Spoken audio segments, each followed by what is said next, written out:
Hello, guys. Welcome back to the We3Kingz Podcast. This is Mike with his co-host Anthony and Steven. It's the second time this nigga did this shit, bro. It's the Here second y'all time, back. bro. Here y'all back. You know, the government's, bro, you might as well go ahead and give out My our bad. SSN. Pharaoh and Black Summer. Let me correct that. we got a topic for y'all today. The banning of Andrew Tate. Was it a good ban? Was it a bad ban? Was it a great ban? Was it a terrible ban? We're gonna ask questions about that today. My first question, all right, and Steve, I need to know how y'all feel about it. And first, and then Steve second. Uh, the ban, it's, I don't feel either way about it. Like, I don't feel like mad or nothing about it. All I know is that people were like, not only were people reposting stuff, like his stuff that wasn't, him reposting it. He had other things that was going on with him as well, as far as him being a possible kidnapper or trafficker. I don't know how much that holds up, but that was something people were talking about.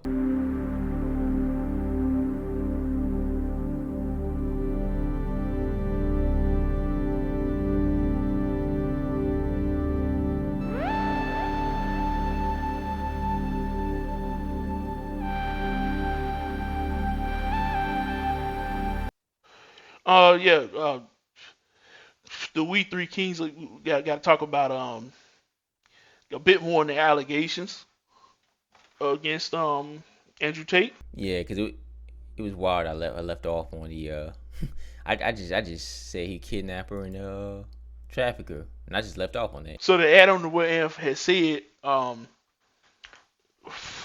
Tate a bit more to Tate's defense. I would say as Tate had came out saying that the girl had lied to her boyfriend about kidnapping and that she was out there partying and having fun and basically cheating on said boyfriend and enjoying herself at the party. And she had only told her boyfriend that to try to not be blamed for cheating or having fun without her boyfriend. Basically trying to avoid responsibility. I don't know how factual this is. There's no footage of her doing such things or any footage showing of them holding her at a hostage point. So there's a bit more to add to the conversation. We're probably Yeah, what was it? Also the same girl that went to go. There was a clip of a girl going to get like some pizza it. or whatever. Is that the same girl? It Or a may different be. girl? I do not have all the details on it. I definitely had to get back more into it. I believe it. I believe so. I believe him saying. I remember him saying something about pizzas, but I don't know exactly. It's been a while since I was looking at his shorts. Some of his shorts that's come out. Yeah, some people were saying that like the girl that got the pizza was like someone that was being held up hostage in his house. And the fact that she went and got the pizza, because I think this was in Romania, and like they said, like the police in Romania don't really care about that. It's kind of weird. Like got the pizza and then came back. I don't know if somebody holding you hostage. I don't know if it worked like that. I don't know if you coming back after them letting you go out to get pizza. I mean, well, it's a thing about control in these hostage situations where it's a potential possibility where it's like, yeah, go ahead and get the pizza. It could be that there's no confirmation to this. We just speculating at this point.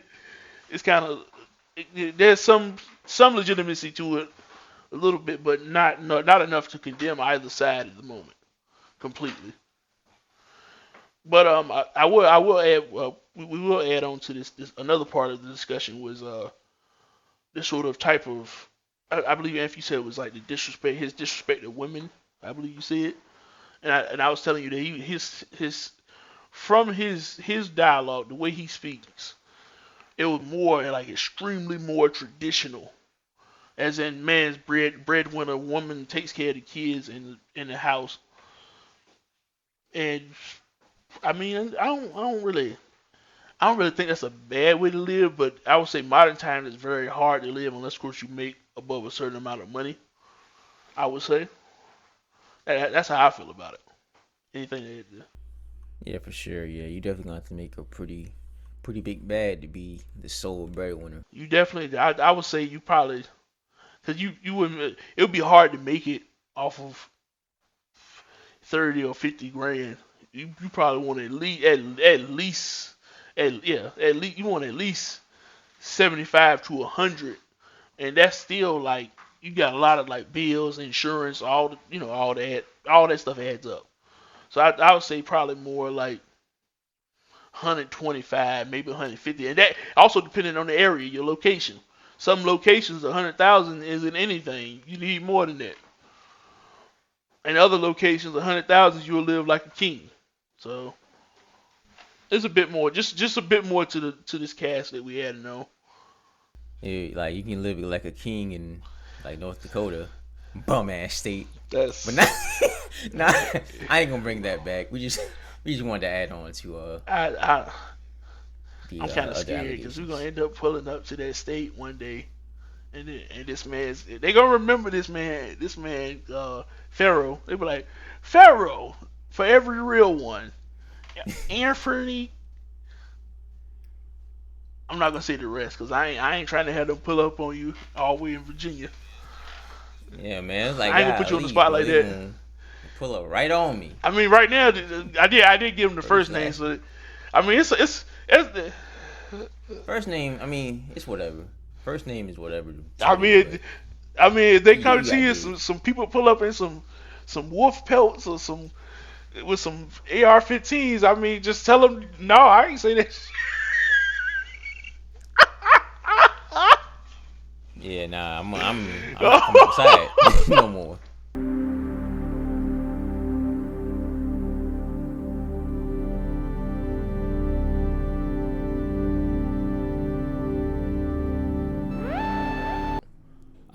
His scamming people, in my opinion, with his little program. I believe I believe the program is called Hustle University.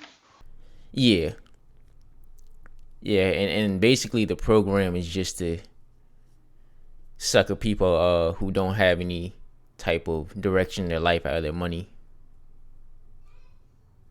That's my opinion on it, though. All right, we're gonna pass the mic on over to Black Summer or Steven over here. See what Steve got to say about it. Uh, it was a good band. Thank you for coming to the podcast. We'll see y'all on the next episode. No, but okay, I'm gonna be honest with you. Because I think I seen a clip in which he said he understands where the band comes from. So I'm like, I don't have an issue with a private company saying you violated our terms of agreement, so you're out of here. I have absolutely no issue with that. That's like if you came in my house and I said no cussing, and you start cussing, and I kick you out. Some people may see it as innocent. Some people may see it as freedom of speech, but there's rules to abide by in the confines of where you are. Sometimes, like the social media sites will just go off of popular opinion instead of actually looking at the whole situation. I do believe in that too, but also you gotta remember, social media, they're gonna protect their bottom line. They can protect their money. And if Andrew Tate is costing them money, you out of here. That's why a lot of content creators who aren't exactly the best, like morally, can get away with a lot of stuff because they're still feeding them finances. Like Lenity, she threw a cat. Oh, if we gonna talk about Twitch, we can have a whole podcast about Twitch. There was one girl, I don't know if she was getting, yeah, I don't know if that man was eating something or sticking something in something, but some wild shit was happening. Some wild shit was happening on screen. That was wild, bro. I was like, oh God. They were trying to get they were trying to get Adam and Eve sponsorship. Let's say it like that. But I think they got a 7-day ban or something along those lines. Now that kind of puts it in a bit of a weird situation. I wanted to bring this up. Dr. Disrespect was also removed from Twitch. We don't know what he did like officially. I know like some rumors have been going around of some bad things. Nothing too crazy. Nothing that I would say would be permanently removed and banned from the platform. But I mean, he's getting banned from the platform while young lady was having some fun on stream on the. Yeah, there's definitely a bias in Twitch's policing. Gideon, he got permanently banned for doing way less.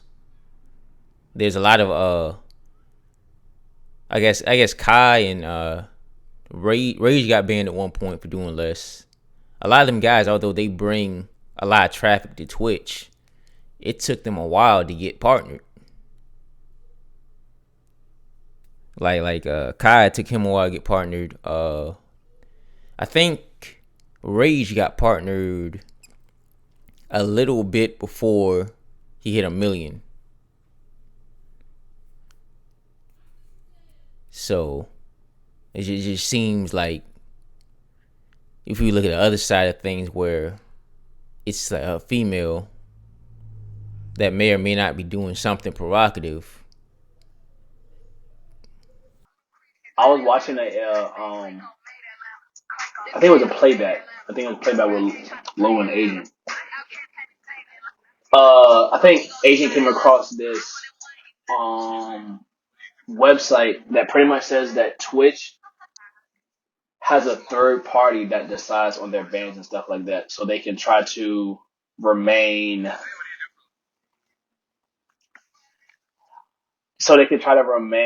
non-biased in their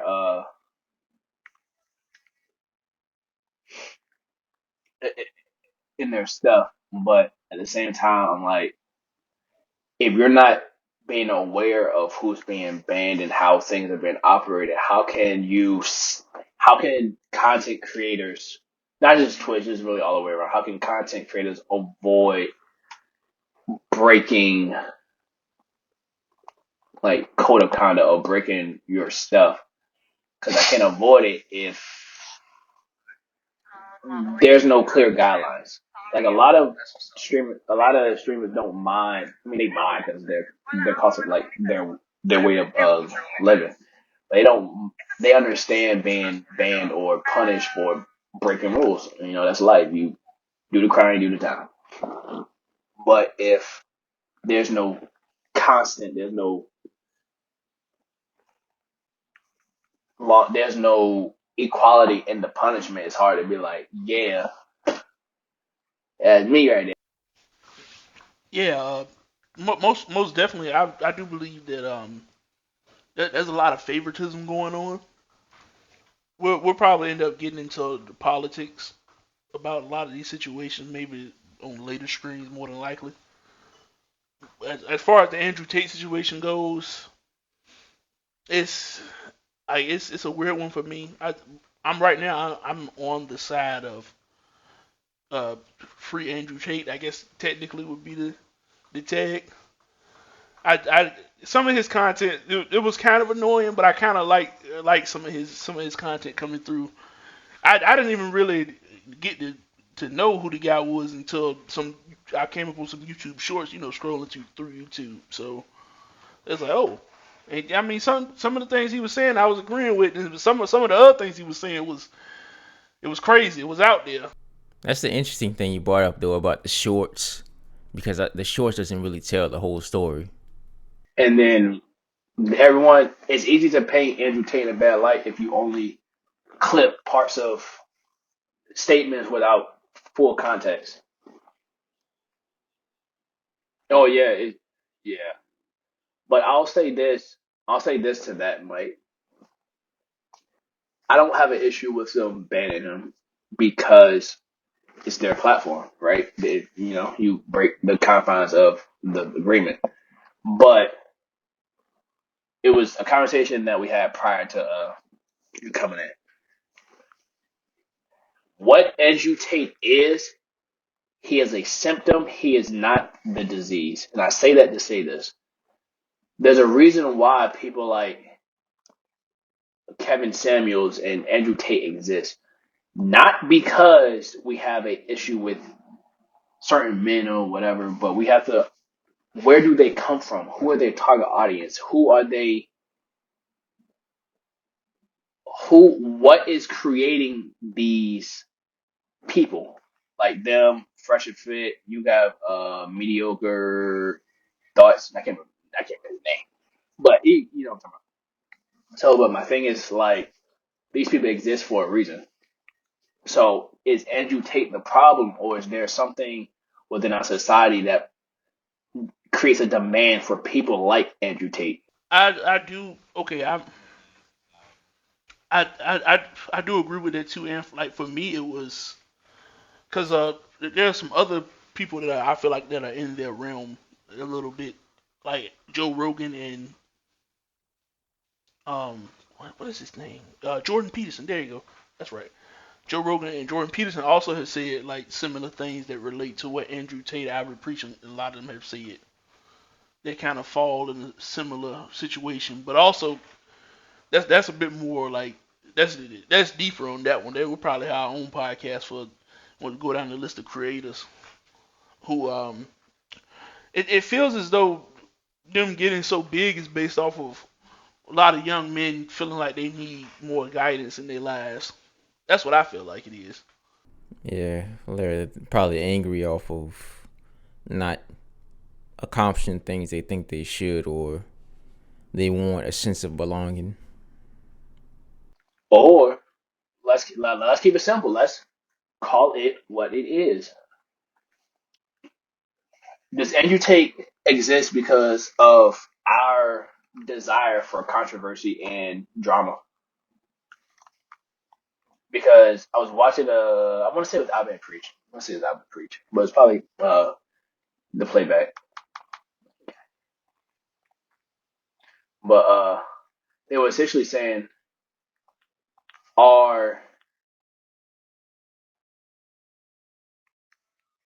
do do do people say controversial things just for the sake of saying controversial things, or do they actually believe in what they say? Because in reality, a lot of the biggest trending people have been people that people have deemed controversial, like Kevin Samuels, the people like Fresh and Fit.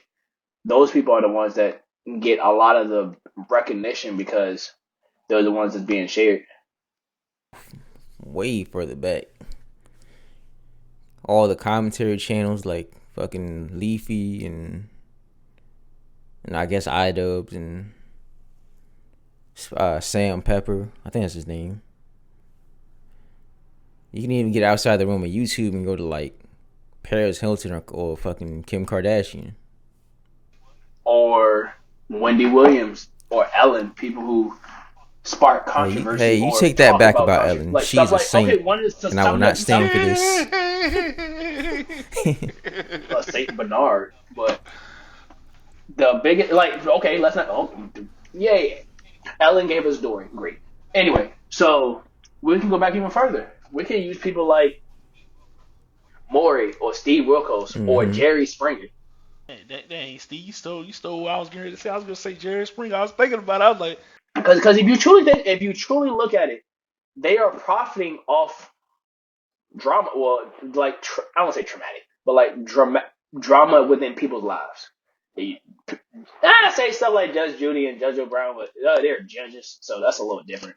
Yeah, but the point I'm making is I can only speak as an American because that's all I've ever been to. That's all I want to travel, but right now I just can't. But as Americans, we have this desire for negativity. Like whenever you see something recorded positive on social media, what's the first thing people say? If it was genuine, you're one of recording it, right? Why not do these kind of things in private or this at a third? So people like Andrew Tate exist because of our desire for negativity. Do I believe Andrew Tate was right in his ideology? No. Do I believe he was wrong in his ideology? Yeah, no. But when Amp says that there's a culture of young men trying to find role models and guidance, it's easy to run down a black hole in the red pill community because there's only so many of them, and red pill can be easily diluted into what they call red or black pill. I've heard black pill too. Yeah, black pill is like the deep end, the deepest of the deep. Like you can't get out of that hole. And then it's not just men, but as a man, I can see it more because that's what I am. It's not just men, but in totality, people are lonely, and loneliness sparks like bad habits. Exactly. And when someone's lonely and they're angry and they're mad, they're going looking for anything that they agree with. And and we were talking about fresh and fair earlier. They don't have purely get this woman up, kicking bimbo out of the thing. You know what they have? They have ways for you to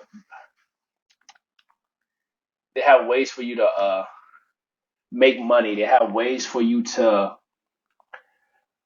build your credit, try to buy a house. They even have lawyers come up there and teach you how to like if you're getting married, how to like protect assets and all this other stuff, but those don't get the views. So it's the same, thing that we've been saying. What I can say about that though, Steve, I remember. I don't know if y'all remember this event that happened. Uh, I don't know if we're allowed to talk about it. The ad, I believe it's called the ad apocalypse. That's happened a few times. Yeah, and the changes of like preferred content. Because I remember at one point a lot of this content didn't seem like it was front page. It was more like background. And front page was a lot more. I feel like a lot more like cleaner. Like on YouTube, it seemed to be more like less politics, more video games, more maybe TV movie reviews or hell they had back in the day they had like more car reviews. I feel like back in the day, but I feel like with the preferred like the system kind of starting to switch it around for different types of hits. Drama started to really take off as a topic. I've seen me maybe YouTube is pushing this a bit more. What happened was for the drama part. What happened was the mainstream media got a hold of certain things happening with certain people. The ads got pulled, and it went downhill from there. And it just wasn't the ads; it was also public outcry, and it was a whole bunch of things that led to multiple apocalypses. I was wanting to make sure I understood what you were saying, but I do want to ask: do you think that the culture of YouTube has changed, or we're looking for different things in said culture? Because we're no longer 11-year-olds on YouTube. We're not looking at, we're not looking up. I'm about to say Roblox, but Roblox ain't come out. We're not looking up. What, Smosh? That's what I was doing when I was 11. Smosh, Machinima. Oh Lord, hey Amp, bro, you going back in time with that one, boy, Machinima man. Hey, I do have another question. I remember surfing through a comment section, and one of the top comments was a person relating YouTube to the closest thing we may have to a time machine. And like if you pull YouTube up right now, it's certain like music. You can go back to some 1980s mixes if you really wanted to. So like I mean, just like music. You can kind of do that with a lot of things. You can get on like Spotify, Apple Music. You can get on a streaming service and see old shows. And I mean in terms of like relative to going back seeing old content. I was looking at before I got back to the crib for this podcast, I was looking at Def Jam Vendetta, Def Jam Vendetta.